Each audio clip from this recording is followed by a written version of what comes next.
నమస్కారం. ఈరోజు మనం ఇండోర్కు చెందిన ఒక కొత్త జంట సోనం మరియు రాజా రఘువంశీ వాళ్ల అదృశ్యం వెనుకున్న ఒక వింత కేసు గురించి మాట్లాడుకుందాం. అవును, దీనికి ఆధారం ఇండోర్ దంపతుల మిస్సింగ్ కథ, ఒక ప్రేమ విషాదం అనే క్రైమ్ రిపోర్ట్. ఈ సంఘటనల వెనుక అసలేం జరిగిందో వివరంగా చూద్దాం.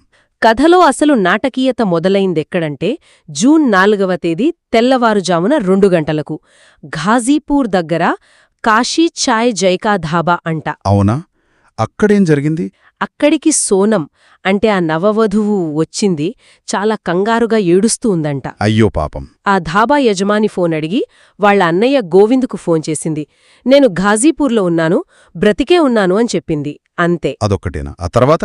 గోవింద్ వెంటనే ధాబా వాళ్లకి ఫోన్ చేసి ఆమెను జాగ్రత్తగా చూడమని పోలీసులకు చెప్తున్నానని అన్నాడు. అసలు నమ్మశక్యంగా లేదు. అంటే 15 రోజుల ముందు భర్తతో పాటు మాయమైన అమ్మాయి ఒంటరిగా అంత దూరంలో, అది ఘాజీపూర్లో ఎలా దొరికింది? అదే కదా ప్రశ్న. అసలు కథలోకి వెళ్తే పోయిన ఏడాది అక్టోబర్లో రఘువంశీ సమాజంలో పెళ్లి సంబంధాల కోసం ఒక కార్యక్రమం జరిగితే అక్కడ సోనం, రాజా కుటుంబాలు కలిశాయంట. సరే. ఫిబ్రవరిలో నిశ్చితార్థం, మే 12న పెళ్లి. అంతా మామూలుగానే జరిగింది చూడ్డానికి. కానీ ఏంటి? కాని ఈ పెళ్లి వెనుక ఇంకో కథ ఉంది. సోనం వాళ్ల నాన్న ఫ్యాక్టరీలో రాజ్ కుష్వాహా అనొకతను మేనేజర్గా చేసేవాడు. సోనం కూడా అదే బిజినెస్లో హెచ్ఆర్గా చేరింది. ఓ, అంటే అక్కడ పరిచయమైందా? అవును. ఆ పరిచయం కాస్త ప్రేమగా మారింది. కాని ఈ విషయం ఎవరికీ తెలియకుండా జాగ్రత్త పడ్డారు. ఇంట్లో పెళ్లి సంబంధం చూశారు కదా మరి. అదే సమస్య. ఇంట్లో వాళ్లు రాజా రఘువంశీతో పెళ్లి కుదిర్చారు. కుటుంబం పరువు పోతుందని సోనం మౌనంగా ఒప్పుకుంది. చాలా ఇబ్బందికరమైన పరిస్థితది. నిజమే. అక్కడే కథ చాలా భయంకరంగా మారింది.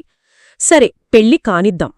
ఆ తర్వాత రాజా రఘువంశీని ఎలాగైనా అడ్డు తొలగించుకుంటే అప్పుడు తన కుటుంబం రెండో పెళ్లికి ఒప్పుకుంటుంది అని సోనం, రాజ్ కుష్వాహా ఇద్దరూ అనుకున్నారు.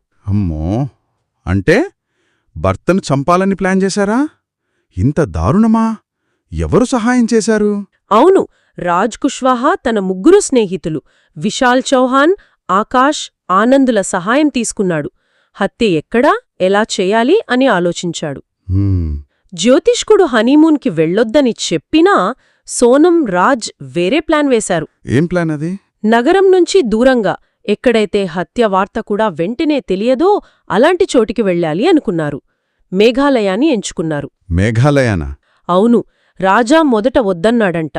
కాని ఇది హనీమూన్ గిఫ్ట్ అని సోనం ఒప్పించింది. తన డబ్బుతోనే టికెట్లు కూడా బుక్ చేసింది. అది 1 వే మాత్రమే. ఒక్క నిమిషం, 1 వే టికెట్లా? ఆ మాట వింటేనే ఏదో తేడాగా అనిపిస్తోంది. సరే, తర్వాత? మే 18న రాజాకు హనీమూన్ విషయం చెప్పి కామాఖ్యాదేవి గుడికి వెళ్దామని కూడా చెప్పింది. ఇంట్లో వాళ్లు వద్దన్నా టికెట్లు బుక్కయ్యాయని, డబ్బులు పోతాయని నమ్మించారు. మే 20న ఇండోర్ నుంచి బయలుదేరి 21న మేఘాలయ చేరుకున్నారు. మరి ఆ హత్య చేయాలనుకున్న స్నేహితులు వాళ్లేం చేశారు?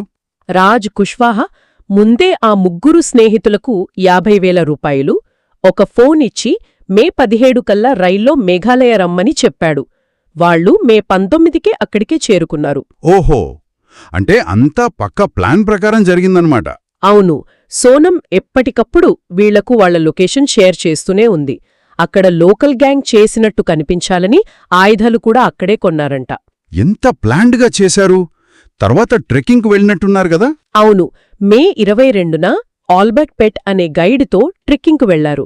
అదే రోజు ఆ 3 వ్యక్తులు రాజాను కలిసి మాట్లాడారు కూడా. గైడ్కు హిందీ రాదంట, అందుకే అతను పెద్దగా పట్టించుకోలేదు. మే 23న చిరపుంజిలో ఖాసీహిల్స్ దగ్గర ఒక నిర్మానుష ప్రదేశంలో ఆ 3 రాజామీద దాడి చేశారు. ఎలా జరిగింది దాడి? పదునైన ఆయుధంతో ముందు వెనుక నుంచి పొడిచి చనిపోయాడని నిర్ధారించుకున్నాక బాడీని లోయలోకి తోసేశారు. అమ్మో! అదే రోజు ఆ 3 హంతకులు మేఘాలయ నుంచి వెళ్లిపోయారు. ఇక్కడ రాజ్ కుష్వాహా ఇండోర్లోనే ఉంటూ ఏమీ తెలియనట్టు ఫ్యాక్టరీకి వెళ్తున్నాడు. మరి సోనం సంగతేంటి? ఆమె ఘాజీపూర్ ఎలా చేరింది? సోనం తన ఫోన్ పడేసి వేరే దారిలో బీహార్ చేరుకుంది. జూన్ 2న ఘాజీపూర్ రైల్వే స్టేషన్లో దిగి హైవే పక్కకు వచ్చింది. అక్కడా ఆ ధాబాలు కనిపించిందనమాట.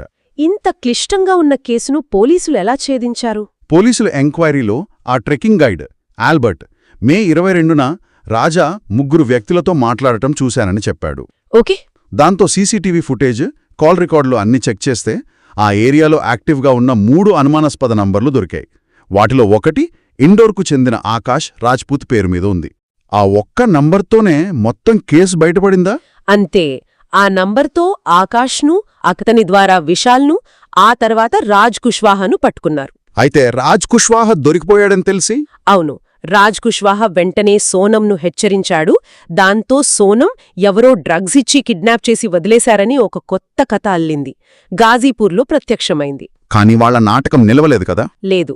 షిల్లాంగ్ ఎస్పీ ఆధ్వర్యంలో విచారణ జరిగితే సోనంతో పాటు 5 నిందితులు కూడా నేరం ఒప్పుకున్నారు. పెళ్లి కుదిరినప్పటినుంచే ఇద్దరూ కలిసి ఈ ప్లాన్ చేసినట్లు చెప్పారు. నమ్మలేకపోతున్నాను. ఇంత భయంకరమైన ప్లాన్ ఇదే మొదటి ప్రయత్నమా వాళ్లకి? అదే ఆశ్చర్యం. ఇది వాళ్ల 3వ ప్లాన్ అంట. 3ోదా? అంటే ఇంతకుముందు కూడా ప్రయత్నించారా? అవును.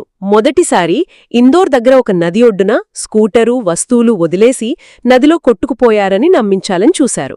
కాని నదిలో నీళ్లు తక్కువగా ఉండటంతో అది వర్కౌట్ కాలేదు. రెండో ప్లాన్, సోనంను పోలిన అమ్మాయిని చంపి గుర్తుపట్టలేని విధంగా కాల్చి అక్కడ వదిలేయడం. కాని అలాంటి అమ్మాయి దొరకలేదు. అంటే 3 సార్లు హత్యకు ప్రయత్నించారన్నమాట. వాళ్ల ఆలోచనలు ఎంత తీవ్రంగా ఉన్నాయో అర్థమవుతోంది. చివరికి మేఘాలయలో ప్రమాదంలా చూపించే ప్లాన్ అమలు చేశారు. నిజమే. ఒక నిషిద్ధమైన ప్రేమ కోసం ఎంత దూరం వెళ్లారు, అది చివరికి ఎంత భయంకరమైన నేరపూరిత కుట్రగా మారింది అనేది ఈ కేసు చూస్తే అర్థమవుతోంది. వాళ్ల ప్లానింగ్ ఎంత పక్కాగా, ఎంత పట్టుదలగా ఉందో కూడా తెలుస్తోంది. కొన్నిసార్లు మనసులో దాగి ఉన్న కోరికలు లేదా సమాజం నుంచొచ్చే ఒత్తిళ్లు మనుషుల్ని ఇలాంటి ఊహించని ప్రమాదకరమైన దారులోకి నడిపిస్తాయా? ప్రేమకు నేరానికి మధ్య ఆ గీత ఎంత సులభంగా చెరిగిపోతుంది. అవును. కఠినమైన నిజాన్ని ఎదుర్కోవడం కంటే ఇంత పెద్ద మోసం, ఇంత హింస, దీన్ని ఎంచుకోవడానికి అసలు కారణం ఏమై ఉంటుంది? ఈ ప్రశ్నలు నిజంగా ఆలోచింపజేస్తాయి కదా.